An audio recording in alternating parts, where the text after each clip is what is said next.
Dokter bocil ini akan ngebor kepala pasiennya yang merupakan seorang artis terkenal. Teman artis yang sedang menunggu di luar semakin tegang saat mendengar suara mesin bor yang sangat kencang. Sebenarnya Yuki si dokter cilik ingin menonton konser artis yang ia operasi. Beberapa hari lalu Yuki baru saja menjalani hari yang sangat berat. Sampai-sampai ia seringkali mengalami mimpi buruk. Bahkan sampai sekarang kehidupannya tidak aman. Selalu ada orang yang mengintainya. Demi menghibur Yuki, teman-temannya memiliki rencana untuk mengajak Yuki menonton konser salah satu grup terkenal di Jepang. Tentu saja Yuki sangat bergembira sekali. Mereka pun langsung bergegas menuju ke tempat konser. Namun Onda yang merupakan kakak Yuki tidak ikut ke konser ini. Onda masih sibuk menjalani misinya mencari dalang pembunuhan orang tua Yuki. Kali ini Onda mendatangi tempat di mana komplotan pembunuh itu membuat tato yang menjadi tanda keanggotaan mereka. Tato artis ini mengatakan kalau benar 2 tahun lalu ada gerombolan gangster datang ke tempatnya untuk membuat tato. Para gangster menyebut nama mereka adalah Megumi. Endo pun meminta daftar nama pelanggan pada saat itu. Namun ternyata buku daftar nama pelanggan sudah dibawa paksa oleh para gangster. Saat Endo keluar dari tempat tato, ia memergoki orang yang terus mengintai dirinya dan Yuki. Endo pun langsung mengejarnya. Sementara itu Yuki masih menyaksikan penampilan pembuka konser musik yang akan ia tonton. Inilah dia artis terkenal yang ditunggu-tunggu oleh Yuki. Tapi saat latihan, salah satu personilnya mengalami masalah dengan kepalanya. Anggota band lainnya sudah meminta Andi untuk beristirahat sejenak. Namun Andi tetap memaksakan dirinya. Sambil sempoyongan, Andi masuk ke toilet untuk meminum obatnya. Namun obat itu malah terjatuh dan Andi tidak sadarkan diri di dalam toilet itu dan tidak ada yang menyadarinya. Dokter cilik sedang memeriksa seorang artis yang tak sadarkan diri di sebuah toilet. Awalnya dokter cilik bersama para tim medis lainnya sedang asik menonton acara pembukaan konser artis terkenal. Namun panitia tiba-tiba menghentikan acara itu. Ternyata panitia memberitahukan kalau salah satu artis yang akan tampil menghilang. Perawat ini yang merupakan fans sejati tahu kalau artis yang hilang memiliki penyakit migrain parah. Mendengar itu, tim medis lainnya pun teringat sesuatu kalau ia pernah melihat sebuah obat migrain tingkat tinggi tergeletak di depan pintu toilet. Mereka pun langsung berlari menuju ke tempat obat itu berada. Dan benar, obat itu masih ada di sana. Dokter cilik mengatakan kalau obatnya sangat keras sekali. Obat tersebut memang benar milik artis yang akan tampil di konser. Andi tak sengaja menjatuhkan obat itu sebab ia tak sadarkan diri saat di toilet. Para dokter pun langsung masuk ke dalam toilet itu untuk memeriksa dan benar ada satu pintu terkunci. Sebagai fans sejati, dokter kacamata ini mengerahkan segala cara untuk membuka pintu toilet. Dan saat sudah terbuka, mereka langsung memeriksa Andi. Dokter cilik mengatakan kalau Andi memiliki penyakit yang sangat serius. Panitia dan teman-teman artis lainnya pun datang melihat kondisi Andi. Panitia memarahi Yuki saat ia berkata jangan mengguncang kepala Andi. Mereka tidak tahu kalau Yuki dan teman-temannya ini adalah tim operasi bedah yang sangat handal. Para tim medis mengingatkan Yuki jangan terlalu mencolok sebab identitasnya sebagai dokter tidak boleh ketahuan. Namun Yuki malah berkata ia akan melakukan operasi darurat kepada Andi. Jika tidak, Andi akan meninggal. Perawat pun langsung meminta izin kepada manajer Andi untuk melakukan operasi. Awalnya manajer ini tidak mengizinkan, namun teman-teman Andi malah memohon bantuan pada tim Yuki. Andi pun langsung dibawa ke tempat operasi darurat dan Yuki harus bersembunyi terlebih dahulu. Yuki dan timnya pun langsung menyiapkan peralatan mereka masing-masing dan setelah semua siap,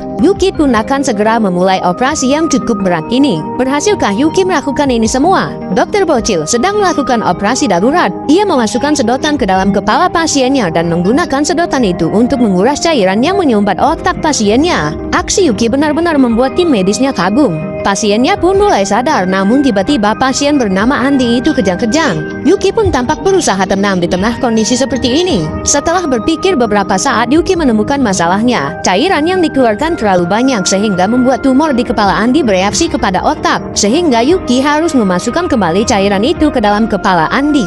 Perawat langsung menyiapkan suntikan lalu Yuki memasukkan lagi cairan tersebut. Keputusan dan aksi Yuki ternyata membuahkan hasil yang baik. Andi mulai tenang dan berhenti kejang-kejang. Sungguh dokter cilik yang sangat cerdas. Perawat pun langsung keluar dan memberikan kabar kepada rekan dan manajer Andi kalau operasi berjalan lancar dan berhasil. Andi pun juga sudah sadar. Andi dan teman-temannya tidak ada yang tahu kalau Yuki lah yang sudah melakukan operasi tersebut. Tampak setelah melakukan operasi, Yuki masih sempat-sempatnya memberikan motivasi kepada mereka layaknya orang dewasa. Saat salah satu artis menanyakan siapa Yuki pada para perawat ini, jawaban mereka malah berbeda-beda semua. Aduh, Haduh. Karena Yuki sudah berhasil menyelamatkan artis ini, manajer pun langsung memberikan imbalannya, yaitu 1 kotak coklat. Seperti biasa, Yuki sangat senang sekali saat mendapat bayaran berupa coklat. Oleh sebab itu, ia mendapat julukan Dokter Coklat. Sang kakak yang baru saja mengetahui tindakan Yuki tampak sangat panik sekali, lalu memarahi Yuki, sebab tindakan mereka sangat berbahaya. Jika Yuki ketahuan melakukan praktek ilegal seperti itu, ia akan tertangkap, sebab Yuki tak punya lisensi dokter.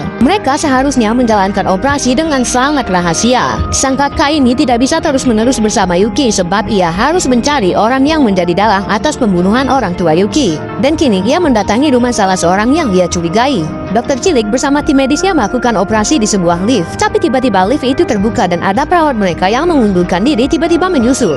Sebelumnya dokter cilik bersama tim medisnya sedang melakukan rapat untuk membahas bagaimana kelanjutan operasi yang akan mereka lakukan.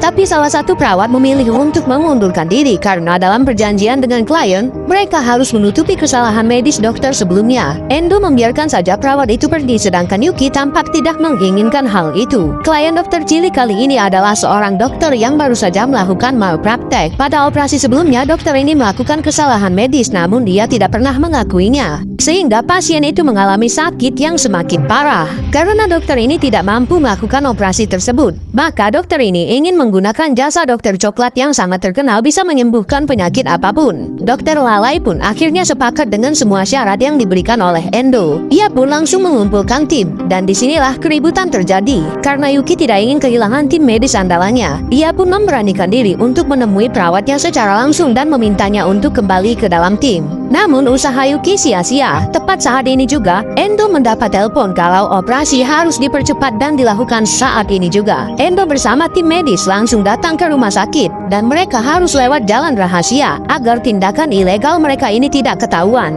Rumah sakit ini adalah tempat Endo magang bersama ayah Yuki yang sudah meninggal dunia. Setelah Endo tiba di ruangan pasien, dokter ini meminta operasinya dilakukan di kamar ini saja. Namun hal itu tidak bisa dilakukan sebab mereka bisa ketahuan. Lalu saat dokter coklat yang sebenarnya akan melakukan operasi muncul, klien ini malah tampak tidak percaya dan marah-marah. Dokter cilik memerintahkan tim medisnya untuk bersiap melakukan operasi di dalam lift yang sedang macet. Klien mereka tampak tidak percaya, namun Yuki harus mengambil tindakan cepat. Jika mereka menunggu lift diperbaiki, maka pasien bisa meninggal dunia. Oleh karena itu, ia harus cepat dan tindakan harus segera dilakukan di sini. Klien mereka kali ini adalah teman ayah Yuki. Ia sudah melihat potensi Yuki sejak kecil, dan kali ini Yuki harus menggantikan dirinya karena ia tak mampu melakukan operasi kali ini. Namun sekarang kondisi Yuki cukup sulit, sebab salah satu perawat malah lupa membawa benang jahit yang dibutuhkan Yuki. Perawat yang biasanya mengurus segala macam perawatan mengundurkan diri sebelum operasi dimulai. Sempat terjadi keributan di sini dan kondisi pasien semakin buruk. Lalu tampak salah satu perawat memeriksa rambut tim medis lainnya, dan akhirnya ia malah menarik rambutnya sendiri. Yuki pun sepakat kalau rambut itu bisa digunakan sebagai pengganti benang jahit untuk sementara. Yuki pun terus melanjutkan operasi. Dokter yang menjadi klien mereka tampak sangat tegang. Namun ternyata pendarahan parah terjadi lagi dan tiba-tiba lift tersebut menyala lalu pintunya terbuka. Ternyata itu adalah perawat mereka yang mengundurkan diri. Ia berubah pikiran dan ternyata sudah siap dengan benang jahit yang dibutuhkan oleh Yuki. Pantas saja Yuki sangat sedih perawat ini mengundurkan diri. Ia sangat cekatan sekali. Dengan kondisi tempat seadanya dan tim yang cukup kecil, Yuki akhirnya berhasil menyelesaikan operasi yang sangat sulit. Dokter senior saja tidak mampu melakukannya sampai harus meminta pertolongan Yuki. Dokter yang melakukan malpraktek ini pun harus membayar Yuki dengan kejujuran. Sebab dokter ini adalah teman dekat ayah Yuki yang mati karena pembunuhan terencana. Namun ternyata pengakuan dokter ini tidak sesuai dengan dugaan Yuki dan Endo. Dokter ini bukanlah dalang dari kematian ayah Yuki. Ia hanya meninggalkan ayah Yuki saat ia sedang sibuk-sibuknya. Lantas siapa sebenarnya dalang kematian ayah Yuki yang selama ini mereka cari-cari? Dokter cilik baru saja menyelesaikan operasi yang mereka lakukan secara rahasia. Namun ternyata komplotan pembunuh ayah dokter cilik tadi sudah memasang kamera di tempat Yuki melakukan operasi, sehingga tindakan medis ilegal yang dilakukan oleh Yuki sudah tersebar ke seluruh anggota komplotan pembunuh ayah Yuki. Bahkan anggota polisi pun tergabung ke dalam komplotan itu. Yuki benar-benar menjalani menjalani kehidupan yang sangat sulit. Dia harus melakukan praktek medis ilegal demi mencari dalang kematian ayahnya. Dan kini rahasianya sudah terbongkar. Mereka sempat mencurigai dokter yang baru saja mereka bantu adalah dalang kematian ayahnya. Sebab beredar foto dokter ini bersama orang yang melakukan pembunuhan di rumah Yuki. Namun dokter ini mengatakan kalau orang itu berusaha menerobos masuk ke ruang medis dan ia hanya mencegahnya. Karena dugaan Yuki dan Endo salah, mereka pun memaafkan dokter tersebut dan lanjut membagikan imbalan dari dokter tadi kepada tim medis mereka. Dokter yang melakukan malpraktek ini pun mengaku kepada pasiennya kalau sebelum ditangani oleh Yuki, ia sudah melakukan kesalahan medis dan memperparah penyakit pasiennya itu. Setelah penanganan dengan klien selesai, Endo dan Yuki pun kembali melanjutkan misi pencarian dalang pembunuh orang tuanya.